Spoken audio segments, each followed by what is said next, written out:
Assalamualaikum warahmatullahi wabarakatuh. Selamat pagi anak-anak. Untuk pertemuan kali ini kita nanti belajar tentang teori atom, mekanika kuantum, dan konfigurasi elektron. Kenapa muncul teori atom, mekanika kuantum? Karena teori atom yang sebelumnya, yaitu teori atom dari Bohr, itu mempunyai beberapa kelemahan. Kelemahan yang pertama, teori atom Bohr itu hanya dapat menerangkan spektrum atom yang sederhana. Misalnya hidrogen yang hanya punya nomor atom 1, jumlah protonnya 1. Sedangkan Bohr tidak dapat menjelaskan pengaruh medan magnet dalam atom hidrogen. Atas dasar kelemahan atom Bohr tadi, Bohr mengatakan bahwa orbit dari elektron itu membentuk lingkaran. Jadi jarak antar elektron ke inti atom itu jaraknya pasti dengan radius yang sudah dapat ditentukan. Ini tidak sesuai kemudian oleh Erwin Schrödinger pada tahun 1927, seorang ilmuwan dari Austria mengembangkan model atom yang disebut dengan mekanika kuantum. Dasar mekanika kuantum itu diawali oleh hipotesis dari Louis de Broglie. Louis de Broglie mengatakan bahwa elektron mempunyai sifat dualisme. Maksudnya bagaimana? Jadi elektron bisa bersifat sebagai partikel atau materi, yaitu sesuatu yang bermassa, tetapi elektron juga punya sifat sebagai gelombang. Karena elektron mempunyai sifat gelombang, otomatis geraknya tidak gerak lurus tetapi gerak gelombang. Maka posisi letak elektron tidak bisa ditentukan dengan pasti karena posisinya dia berbentuk gelombang. Kemudian yang kedua, oleh Werner Heisenberg mengatakan bahwa posisi elektron itu tidak dapat ditentukan secara pasti. Tidak seperti Bohr yang mengatakan jarak kulit ke-1 sekian, kulit kedua sekian. Tapi oleh Werner Heisenberg dikatakan yang mungkin hanyalah kebolehjadian atau kira-kira letaknya di sini. Maka Werner Heisenberg itu asasnya disebut dengan asas ketidakpastian elektron. Jadi tidak mungkin elektron yang begitu kecil dengan kecepatan yang begitu besar letaknya bisa ditentukan dengan pasti. Oke, yang berikutnya oleh Erwin Schrödinger, ini yang mengembangkan persamaan psi. Jadi oleh Schrödinger, elektron dapat ditentukan dengan fungsi jarak. Jarak elektron itu dalam bentuk daerah awan atau kemungkinan atau nanti disebut dengan orbital. Tidak pasti titiknya tapi adalah daerah yang disebut dengan orbital. Nah, dari ketiga ilmuwan tadi dikembangkan model atom yaitu mekanika kuantum. Maka bedanya apa antara model atom Bohr dengan mekanika kuantum? Kalau model atom Bohr, jarak elektron itu sudah jelas sesuai dengan kulit atom, kulit K, L, M, N, dan seterusnya jaraknya pasti. Tetapi mekanika kuantum mengatakan jaraknya tidak bisa ditentukan pasti. Kenapa? Karena elektronnya bersifat gelombang, jadi geraknya bergelombang. Maka yang boleh ditentukan adalah daerah kemungkinan menemukan elektron atau nanti disebut dengan orbital. Maka dia bentuknya adalah titik-titik. Yang titik-titiknya banyak ini disebut dengan orbital. Jadi daerah yang paling mungkin. Seperti kalau kalian lari di dalam lintasan lari maraton misalnya atau pembalap MotoGP di suatu lap, tidak mungkin dia naik sepeda motor pada garis yang itu terus, tidak mungkin. Kadang ke kanan, kadang ke kiri, tapi pasti di daerah aspal. Nah, itu sama seperti analogi dari orbital. Jadi aspal itu adalah daerah kemungkinan ditemukannya motor. Tidak mungkin dia pasti di satu titik, tidak bisa. Oke, untuk menentukan elektron letaknya di mana nanti digunakan yaitu bilangan kuantum. Bilangan kuantum nanti dibagi menjadi 4. Ada bilangan kuantum utama, bilangan kuantum azimut, bilangan kuantum magnetik, dan bilangan kuantum spin. Yang pertama kita bahas dulu yaitu bilangan kuantum utama, dilambangkan dengan huruf N kecil. Bilangan kuantum utama itu menyatakan tingkat energi utama atau elektron pada kulit keberapa atau kulit atomnya. Jadi kalau kulit pertama atau kulit K, maka N-nya bernilai 1. Kalau kulit kedua atau kulit L, maka nilai N-nya bernilai 2. Kulit ketiga atau kulit M mempunyai nilai N sama dengan 3 dan seterusnya. Jadi sampai sekarang kulit atom itu baru 7, maka kulitnya hanya ada 7, atau kulit Q dengan nilai N 7. Yang berikutnya ini yang membedakan dengan teori atom model Bohr. Kalau mekanika kuantum ada yang disebut dengan subkulit. Nah, subkulit ini bilangan kuantumnya disebut dengan bilangan kuantum azimut atau L kecil. Nilainya berapa? Nilainya dari N kecil sampai N-1. Jadi subkulit S itu mulai dari nilainya bernilai 0 L-nya. Jadi S, subkulit S mempunyai nilai L berapa? 0. Karena hanya punya nilai 1, 0, maka ada satu orbital atau satu ruang atau satu kamar. Nah, satu kamar itu diisi oleh satu pasang, maka subkulit S punya elektron berapa nanti? 2 elektron. Yang berikutnya subkulit P. Subkulit P itu nilai L-nya sama dengan 1. Mempunyai 3 orbital.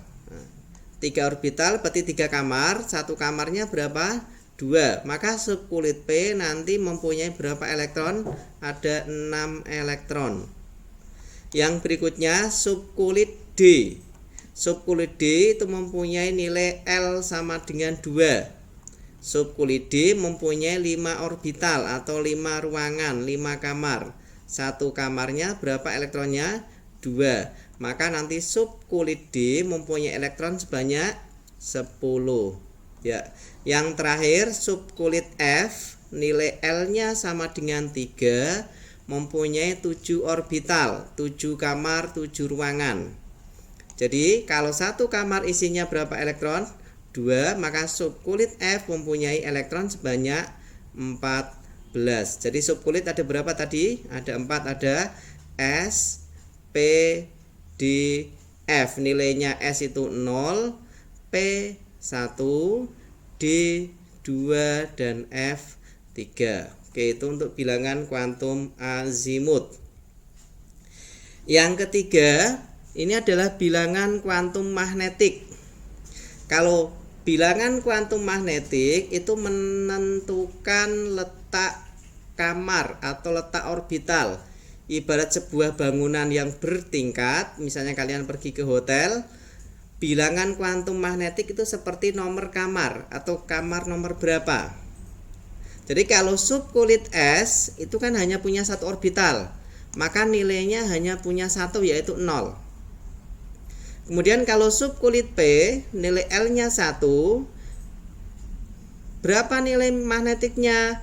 Tengah-tengahnya harus diisi 0. Ke kiri min 1, ke kanan berarti plus 1. Jadi yang tengah 0, ke kiri negatif, ke kanan positif. Kemudian subkulit D, nilai L-nya berapa?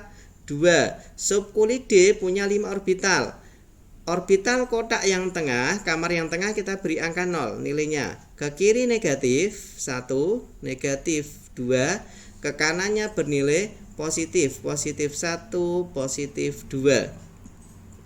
Yang terakhir subkulit F mempunyai nilai L sama dengan 3, punya 7 orbital, maka tengah-tengahnya bernilai 0. Ke kiri negatif 1, negatif 2, negatif 3, ke kanan positif 1, positif 2, positif 3. Yang berikutnya bilangan kuantum spin. Bilangan quantum spin atau dilambangkan dengan huruf S kecil itu menyatakan arah perputaran elektron. Kalau searah jarum jam biasanya dilambangkan dengan tanda panah ke atas, itu nanti bernilai plus setengah. Sedangkan kalau berlawanan arah jarum jam, tanda panah ke bawah bernilai min setengah. Oke. Yang berikutnya orbital atau subkulit. Itu ada berapa tadi? Ada 4. Yang pertama apa? Orbital S. Orbital S itu bentuknya bola. Ini kalau 1S nya bolanya agak kecil. Kalau 2S agak besar, 3S agak besar. Tapi bentuknya bola. Subkulit atau orbital S. Yang berikutnya orbital P. Orbital P karena punya nilai M3 min 1 0 plus 1, maka orbital P nanti ada 3. Bentuknya seperti balon yang terpilin. Kalau dia sejajar sumbu X disebut dengan PX. Kalau sejajar sumbu Y disebut dengan PY. Kalau sejajar sumbu Z disebut dengan PZ. Jadi ada balon terpilin, ada 2. Oke, yang berikutnya subkulit atau orbital D. Ini ada balon terpilin tapi ada 2 balon terpilihnya. Kalau dia sejajar sumbu X dan Y, maka DXY. Kalau sejajar sumbu Z dan X, DZX. Sejajar sumbu Y dan Z, DYZ. Kalau dua-duanya di sumbu X namanya DX kuadrat. Kemudian ada DZ kuadrat. Kemudian DX kuadrat min Y kuadrat. Yang terakhir ada bentuk orbital yaitu orbital F. Ini lebih rumit lagi. Ini ada 1, 2, 3. Ada 3 bola terpilin. Ada yang bentuknya FZ pangkat 3, FXZ kuadrat, FYZ kuadrat, FXYZ, tergantung nanti bola terpilihnya atau balon terpilihnya di posisi sumbu apa. Oke. Yang berikutnya konfigurasi elektron sesuai dengan teori atom mekanika kuantum. Jadi nanti ada subkulit. Jadi nanti konfigurasi elektronnya nanti ada S, ada P, ada D, ada F. Aturan yang pertama untuk konfigurasi elektron yaitu adalah asas Aufbau. Aufbau mengatakan pengisian orbital dimulai dari energi yang rendah ke tingkat energi yang lebih tinggi. Urutannya bagaimana? Urutannya bisa dilihat pada diagram. Jadi arahnya panah dari kanan atas ke kiri bawah. Ini 1S.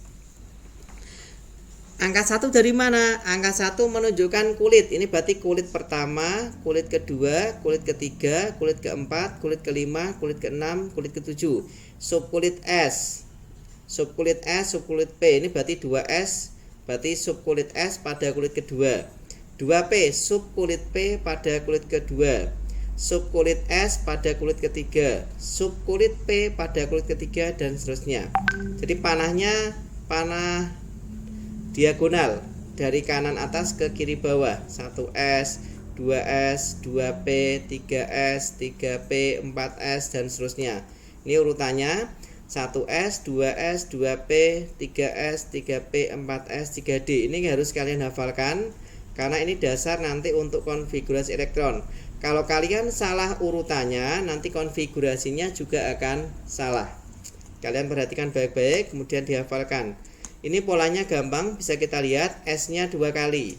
Setelah S, PS, tapi 2 kali PS. Kemudian setelah PD, DPS 2 kali, DPS.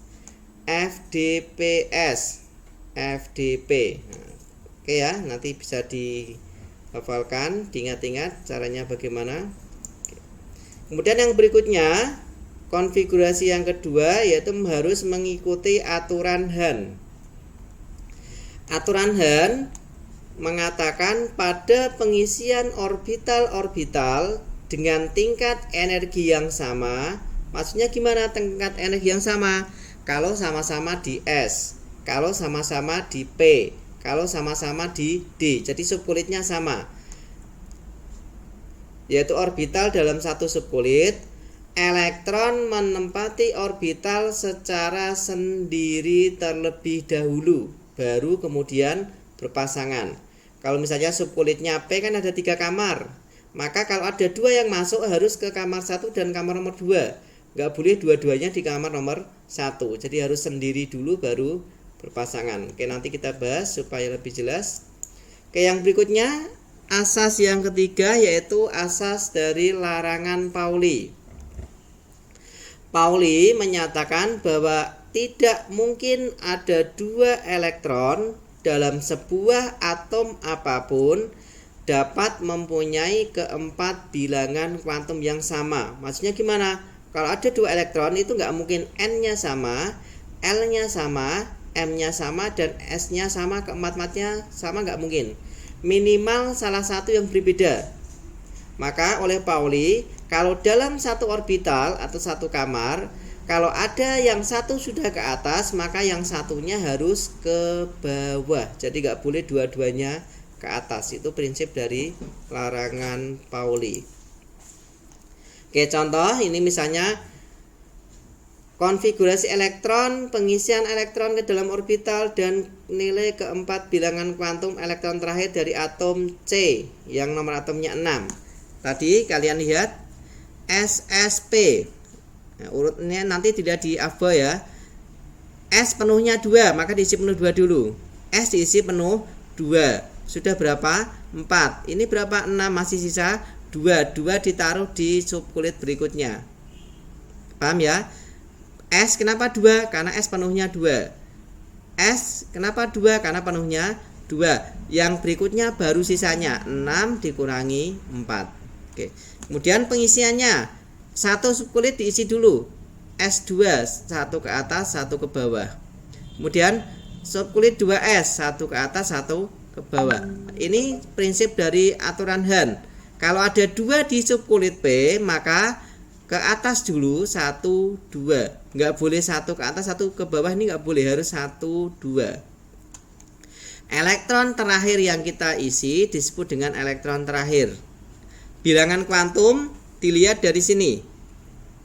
2P berarti dia N-nya 2 karena kulit kedua. P itu nilai L-nya berapa? 1. Dari mana P ini? M0 dari mana? Ini. Elektronnya atasnya pada kamar yang 0, orbital 0. Dan panahnya kemana? Ke atas, maka nilainya S-nya adalah plus setengah. Oke, yang berikutnya MG12. 1S, 2S, 2P, 3S. S penuhnya berapa? 2. S penuhnya 2. P penuhnya 6. Sudah ada berapa? 10. Elektronnya 12, masih sisa 2. 2 ditaruh di belakangnya 3S2. Oke ya.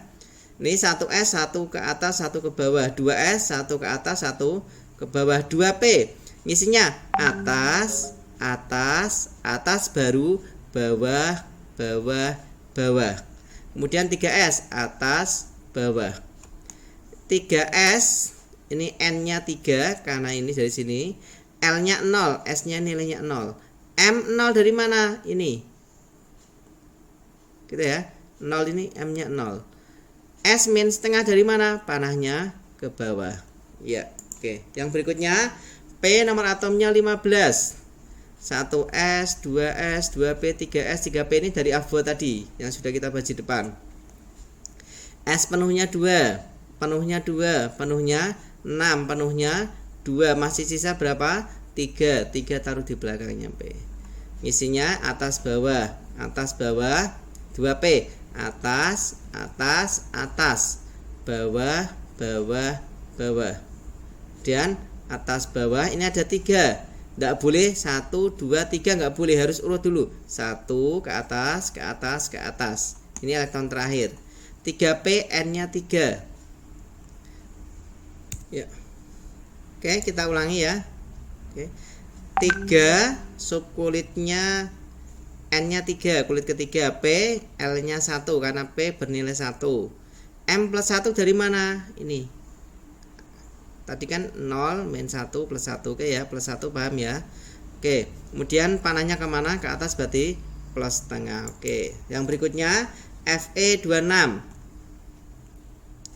1S, 2S dan seterusnya. Ini penuhnya 2, penuhnya 2, 6, 2, 6, 2, 6 gitu ya. Oke, sudah. 6 itu 1, 2, 3, 4, 5, 6. Oke ya, kita ulangi. Posisinya tadi 3D terakhir, ini 6. Lihat, elektron lahirnya subkulitnya D, maka L-nya 2. Kulit ketiga N-nya 3. Orbitalnya atasnya angka min 2, maka magnetiknya M-nya min 2. Panahnya ke bawah, maka nilai S-nya min setengah. Oke ya. Nanti untuk lebih jelasnya nanti kalian bisa baca modulnya, kemudian nanti latihan soal yang ada di buku paket bisa kalian coba kerjakan. Yang tidak paham bisa chatting lewat Telegram atau WA group atau di komentar Google Classroom. Oke, saya Eri. Assalamualaikum warahmatullahi wabarakatuh.